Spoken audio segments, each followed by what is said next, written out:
Welcome, dear friends. Blessed Advent to you. Today's podcast draws inspiration from the second meditation of divine intimacy by Father Gabriel of St. Mary Magdalene, titled Invitation to Sanctity. This is the second and final episode of a two-part series exploring the themes of this beautiful meditation. For more Carmelite resources, visit the General Curia of the Teresian Carmel at discalcedcarmelite.com. Now let us begin our journey into Father Gabriel's profound spiritual insights. As we continue reflecting on this invitation to sanctity, one of the key themes that really emerges is this beautiful concept of intimacy with God. Yeah. And Friar Gabriel, drawing on that rich Carmelite tradition, really emphasizes that God isn't this distant being who simply wants us to follow a set of rules. Right. He desires a genuine relationship. With each of us. Yes, with each and every one of us. It's like, he doesn't just want to be admired from afar, He wants to be known. He wants to be loved. And loved, yeah, in a deeply personal way. Absolutely. And this is where holiness comes into play. Okay. It's not just about avoiding sin. It's about allowing God's grace to transform us, to make us more and more like Christ. Okay. So it's not just external rules, it's an internal transformation. Precisely. It's about aligning our hearts and minds with His so that we can truly experience that profound intimacy He desires. So that's how we kind of draw closer to God, through that holiness, through that transformation. Exactly. It's this journey toward holiness that deepens our intimacy with God. Okay, that makes sense. But, when we talk about intimacy, it's a two-way street. It is. It's not just about passively receiving God's love. Right. It's about responding to it. Absolutely. And that's where that colloquy from Friar Gabriel's meditation becomes so powerful. Remember that line from St. Teresa of Avila? Oh, yeah. How is it possible, Lord, that all this should be forgotten?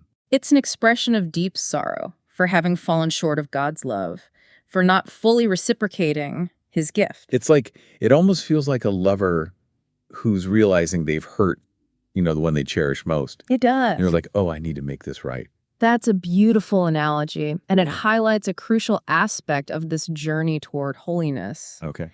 It's not about achieving perfection overnight. Right. It's about acknowledging our imperfections, our failures, and continually turning back to God with a humble and contrite heart. It's that getting back up every time we fall. Exactly. And that's where the hope of Advent comes in. Okay. It's a reminder that God's mercy is always available to us. Yeah.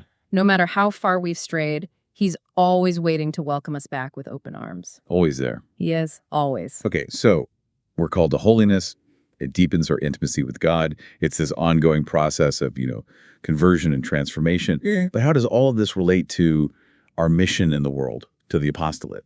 That's a great question. And I think it goes back to the idea of becoming more like Christ. Okay. As we grow in holiness, we naturally become more radiant with His love. Oh, okay. We become more compelling witnesses to His truth. So it's not necessarily like, going out there and preaching, but it's more about letting our lives speak for themselves. Exactly. It's about living out the gospel in such a way that it draws others to Christ. Yeah. And just kind of reflecting that. Yes, reflecting His love. Yeah, it's interesting because Friar Gabriel doesn't specifically mention the apostolate in this meditation. No, he doesn't. But it almost feels like it's kind of woven in there. I agree. It's implicit in the call to holiness, in this desire for deeper intimacy with God. Because the more we are filled with His love, the more naturally it will overflow into our interactions with others. It's that idea of you can't pour out what you haven't first received. That's a beautiful way to put it. Yeah. And it brings us back to the central theme of this deep dive, this invitation to sanctity. It's an invitation to a deeper relationship with God, a transformation of our hearts and minds, and ultimately a participation in His mission of love and redemption. And Advent is a great time for that, with the focus on waiting, preparation. It is. It's the perfect time to embrace this invitation. It is a time to make space for God's grace to work in us, to deepen our intimacy with Him, and to allow that love to overflow into the world. So it's not just passively waiting. No, it's an active waiting. Right. We're preparing. Exactly. And this is where that Carmelite perspective can offer some practical guidance. Remember Saint Teresa's Little Way? Yes. It's all about those small acts of love, offering up our daily tasks and encounters as gifts to God. Yeah.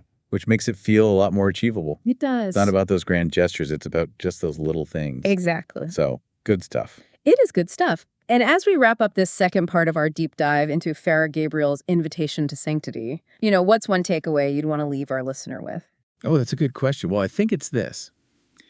The invitation to sanctity is a constant call. It is. It's continually beckoning us to draw closer to the heart of God. Absolutely. And as we continue to journey through Advent and beyond, let's remember that we are not alone. Right. God's grace is always available. It is. Empowering us to respond to his invitation. Yeah.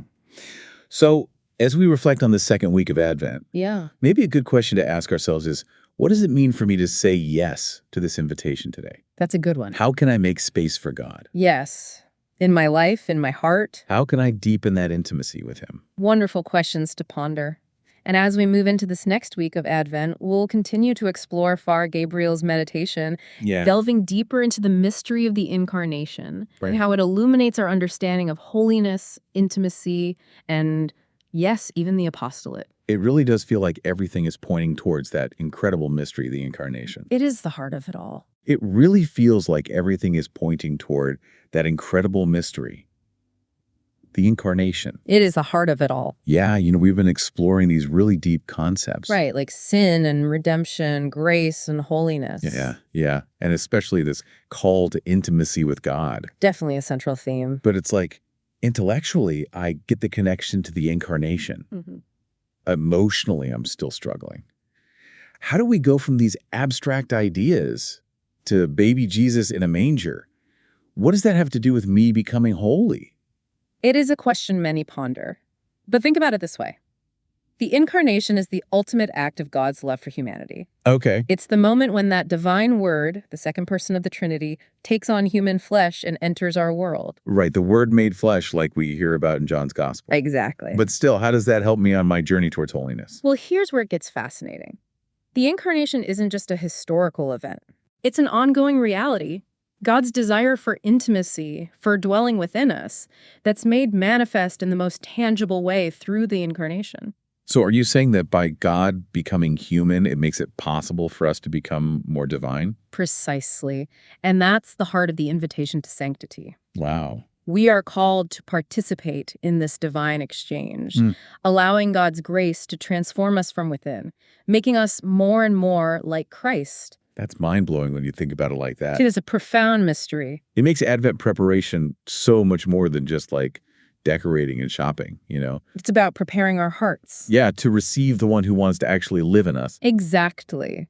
And that preparation involves everything we've been discussing. Recognizing our need for redemption, embracing that universal call to holiness, responding to God's love with sorrow for our sins, and a deep longing for transformation. It's an active waiting, not a passive one. Absolutely. It is. And this is where that Carmelite perspective can offer some really practical guidance. Remember St. Teresa's little way? Oh, yeah, the little things. Yes. It's all about those small acts of love, offering up our daily tasks, encounters as gifts to God. That makes it feel so much less overwhelming. It does, because holiness isn't about grand gestures. It's about infusing our ordinary lives with love and intentionality. And that's how we make space for the Christ child. That's how we make space within ourselves, by cultivating that spirit of humility, surrender, attentiveness to his presence. In every moment. Yes, exactly. Well, as we're wrapping up this deep dive into Father Gabriel's invitation to sanctity, I have to ask, what's that one thing you'd want our listeners to really hold on to? I think it's this. The Incarnation isn't just a past event we're remembering. It's an ongoing invitation to intimacy with God. And our response to that invitation, our striving for holiness, that allows that intimacy to deepen, to bear fruit in our lives.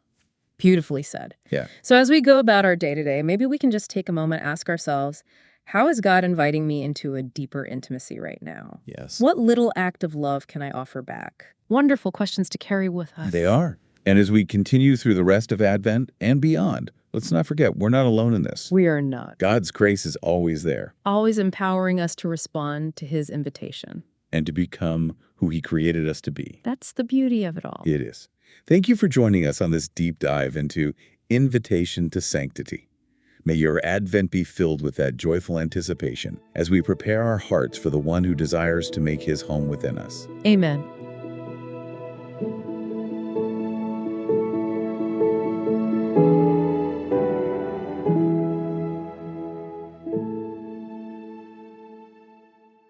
Thank you for spending this time with us today, reflecting on the wisdom of the Carmelite saints. I hope these words have inspired and uplifted you. Until next time, may God bless us and keep us close to his heart. Take care and see you soon.